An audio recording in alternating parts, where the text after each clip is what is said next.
Documental. Ese género que unos aprecian y otros no pueden estar más de 2 minutos sin dormirse.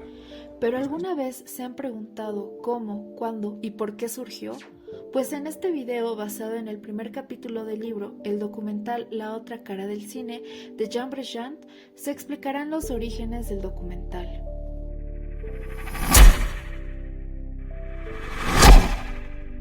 El origen del documental nació a la par del cine, con la necesidad de filmar la realidad por un lado, pero disponer de la oportunidad de moverse con la cámara y posteriormente con el sonido sincronizado a la vez.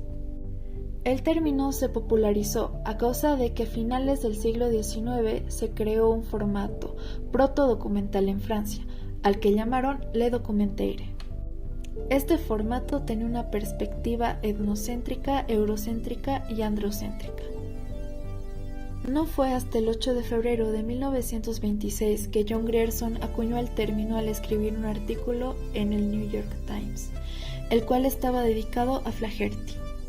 Para poner en contexto, los años 30 del pasado siglo irrumpen en la historia como una época enormemente conflictiva. Sin embargo, o quizás por ello, supusieron para el cine documental un momento de extraordinario desarrollo que llevó a su rápida consolidación como un nuevo género. Y gracias a la figura de John Grierson a una temprana primera edad de oro, que fue subordinado a su interés por hacer frente a los mismos, considerando los instrumentos necesarios, tanto para la actividad de los gobiernos como para que las necesidades de los ciudadanos pudieran ser satisfechas. En cuanto a los hermanos Lumière, no falta explicar cuál fue el aporte de este par en cuanto al cine. Lo que señala Bregant en esta parte es tanto la falta de objetividad con la que cuenta. A pesar de lograr documentar la vida de aquel entonces, las personas en los registros Lumière son usualmente colectivas. No se llega a individualizar al sujeto, ni mucho menos profundizarlo. Se nos muestra momentos aislados, como recortes, pero compensando este desazón, los movimientos ambientales llegan a resaltar más. Al hablar de los inicios del documental, tenemos que mencionar a dos personas que por su influencia son representativas, llegando a destacar bastante sobre la producción ordinaria, haciendo películas sobre muchos temas como curiosidades científicas o el mundo agrícola. Ambos inauguraron vías opuestas. Robert Flaherty haciendo el rodaje un momento muy privilegiado de su exploración, mientras que Dziga Vertov se inclina hacia el montaje de sus inmensas posibilidades. De hecho, hoy en día muchos cineastas los utilizan como grandes referentes, como Jean-Luc Godard con Lettre à Freddy Bouchard, que hizo referencia a ambos cineastas, integrando en un primer momento el montaje revolucionario y luego continúa al rendir homenaje a Flaherty. Ahora ahondemos más en estas dos personas, empezando por Robert Flaherty, quien realizó el primer documental de la historia tras tener un encargo de una minería. En sus inicios, él trabajaba como explorador de minas de hierro para una compañía ferroviaria en la bahía de Hudson, Canadá, pero en medio de su trabajo de investigación realizó un descubrimiento que jamás se le cruzó por la mente: el documental. Él debía tomar registro de los nativos de la zona de exploración de una minería en las Islas Belcher con una cámara. Sin embargo, quedó tan fascinado por la cultura y por los propios inuits que tomó la decisión de continuar grabando. Su travesía llegaría a durar 10 años. Tuvo en claro que para realizar un buen trabajo debía conocer más a los inuits. Por esto vivió, compartió y aprendió de ellos. Todo esto mientras iba captando imágenes sobre su diario vivir, sus tradiciones y sus costumbres. Pero había algo que no le acababa de gustar acerca de su trabajo. ¿Coincidencia o destino? Pues su primer material del montaje terminó en llamas por un cigarrillo. Lo que Flaherty deseaba capturar era la vida tal cual era. Sin embargo, se encontró con una paradoja.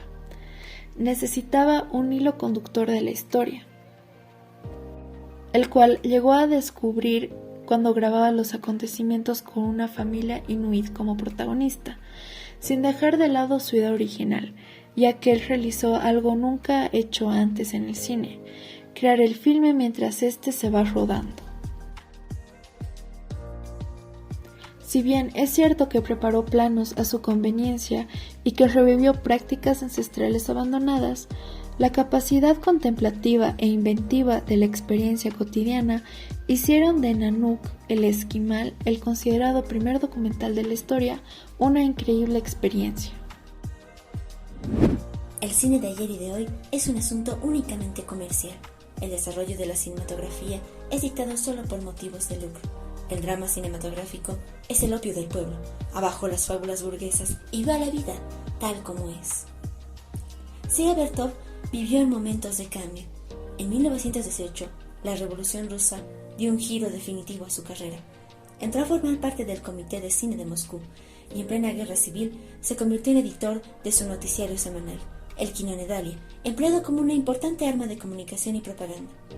Este respondía a las características típicas del género en cuanto a mezcla de sensacionalismo y entretenimiento. Su tarea consistía en recibir una gran cantidad de material filmado y estructurarlo siguiendo las pautas de los tradicionales noticiarios cinematográficos. Es en esas largas sesiones de montaje, enfrentado a la rigidez del documentalismo de la época, cuando comenzó a dar forma a sus revolucionarias teorías sobre filmación y montaje. La teoría del cine ojo, Kinoglass, fue creada en los años 20 por Vertov y Yassilabeta Svilova. Ellos dieron a conocer varios manifiestos en publicaciones de vanguardia, desarrollando su teoría del cine ojo. Vertov y los demás miembros del grupo rechazaron de plano todos los elementos del cine convencional, desde la escritura previa de un guión hasta la utilización de actores profesionales, el rodaje en estudios, los decorados, la iluminación, entre otros.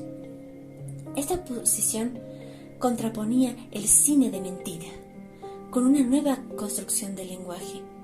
De esta posición trasciende la técnica. Era una forma de abordar el cine y su mirada hacia las historias, un intento de renovar la posición que el cineasta tiene sobre sí mismo, documentar más allá, ignorando todas las leyes, reglas y estructuras establecidas, creando una sinfonía urbana como su película más conocida, El hombre de la cámara, de 1929. Vertov utilizaba por un lado la cámara oculta, los planos largos y la iluminación natural.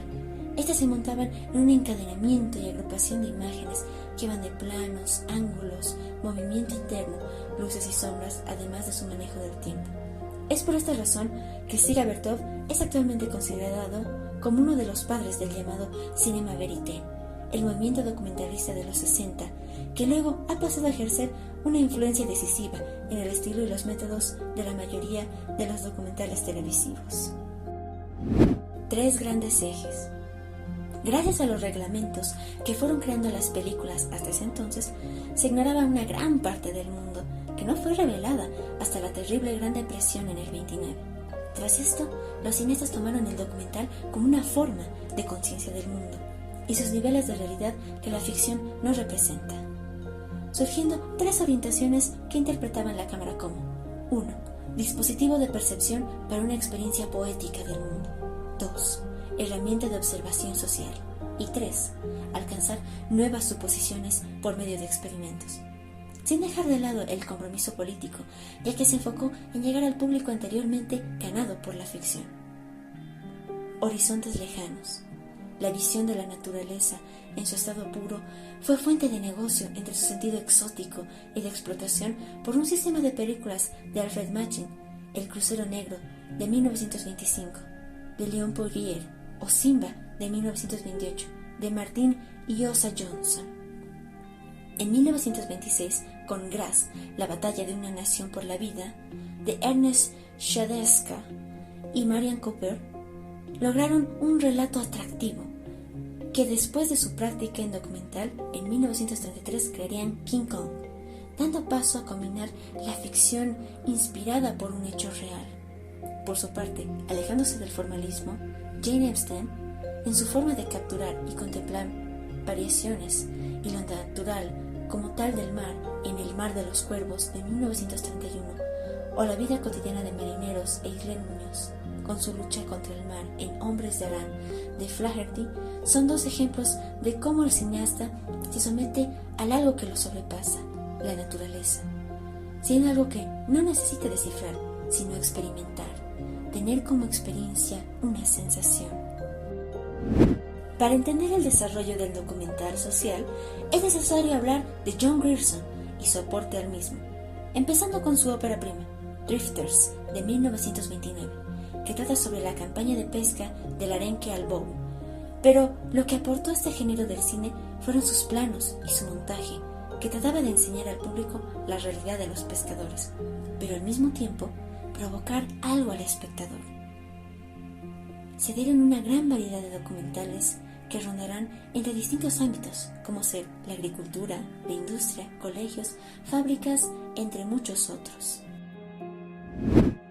Dada la inspiración por Bertov, el cine de vanguardia a finales de los años 20 se convirtió en la forma de sentir la ciudad. Los cineastas llegaron a hacer de las ciudades su territorio. Entre estos cineastas, Jean Vigo intentó unir los poderes del cine con la crítica social en su obra Apropos de Nice, que se rodó con uno de los hermanos de Bertov, Boris Kaufman, quien inventó una fórmula que aún se conserva, el punto de vista documental, que nos recuerda que la confrontación con lo real es el principio mismo del rodaje. Lo que podría pasar como una interpretación arbitraria no pierde de vista su anclaje político. En este contexto, el cine, pero más en concreto el cine documental, apareció como un instrumento privilegiado para la educación cívica mediante la dramatización de realidades cotidianas a través de la manifestación de sus implicaciones y consecuencias. A la par que también nos encontramos en la transición del mudo al sonoro. También lo que más se identifica es una estética en sí, es una relación con el mundo, aquello que más tarde se denominará una mirada. Aunque en realidad la idea de lo que vemos ocurrió en el núcleo de nuestra creencia en la imagen fotográfica. Dicha impresión la plasmamos en una película fotosensible, pintando con luz entre un mecanismo fabricado y una manifestación de la naturaleza. Tal es el principio que fundamenta la reflexión sobre la imagen fotográfica.